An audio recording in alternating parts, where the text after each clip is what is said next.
Hello, this is John Kvale, and yes, believe it or not, it's October already. October. Well, actually, it's November, but it's time for our October review. So I wanted to give you the intro and say thanks in advance for watching. We're going to keep this one short, I promise, but we've got a couple of big things to talk about, so I'm going to move over to the laptop, and we'll get going. And here we are. Here is the October 2014 video review, financial planning tip, capital market, and economic review as well. I'm going to really work on keeping this one at a reasonable time. They've been going a little bit long, so here we go. The financial planning tip of the month, by the way, there's no video here because we're shooting it right now, but the financial planning tip of the month is the home stretch of 401k and your qualified plans. We found ourselves going through many clients and looking at 401ks to make sure that we are maxed out. And so if you fall into this category and we have not done your allocations, or we've not set up your deferrals or your withholdings, or as importantly, if we have and something has changed that we may have not know, let us know so we can take a look at it and make sure we do max that out. Tax rates are going up, not because the actual rates are going up, but because a lot of the write-offs are going away. So tax maximization strategies are important, and moving forward will become more and more important. All right, I'll try to be a little bit silly here. It's all about those rates, no trouble.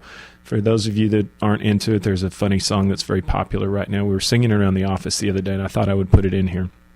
We're back on the Treasury rates, and here's what happened during the October hiccup. This is a Treasury, 10-year Treasury. This is unbelievable. Rates do not move like this. This is just absolutely crazy. We think that someone blew up, and when I say someone blew up, there was someone that was short bonds and they finally had margin calls or something of that nature. This would be the equivalent to, if we're talking Dow points, it could be 3, 4, 5,000, a 20 to 30% move. And just to put it in context, this just doesn't happen. We think it's a combination of someone blew up, and there are also more less dealers on all of the exchanges for bonds. It's going to be more important to follow these type of movements because there is a lot of money in fixed income sloshing around. And if this is going to occur, it just adds to our confidence that we need to be very careful in fixed income land, which is what we're doing right now. And this was almost missed this. This was kind of a monumental thing. And I put Axel Merck, our friend Axel Merck's picture of the Fed. Quantitative easing ends. It was such a best kept or worst kept secret. Janet Yellen and crew basically stopped quantitative easing. Real quick, as a quick refresher, quantitative easing is the purchase of billions and billions of dollars of fixed income instruments to push rates down. Well, these rates, this wasn't anything to do with the Fed. Well, it could have been something to do with the Fed, but this was an anomaly. But these rates have been going down. We've talked about this over and over. A lot of it in prior quarters and prior years due to the Fed. Well, they stopped.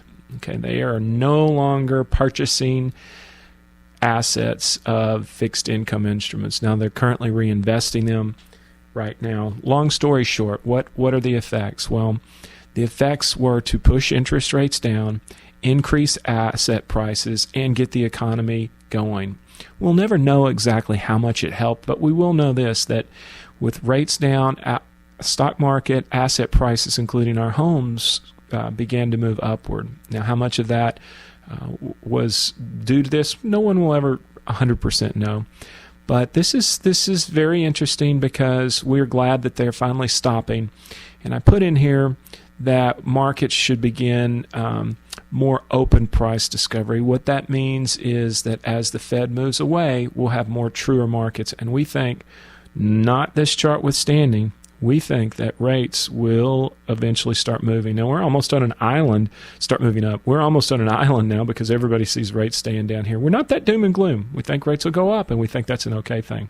We're ready. We're prepared for it. And we look forward to the final quarter of the year, which is upon us. So thanks again, and I appreciate, as always, you watching.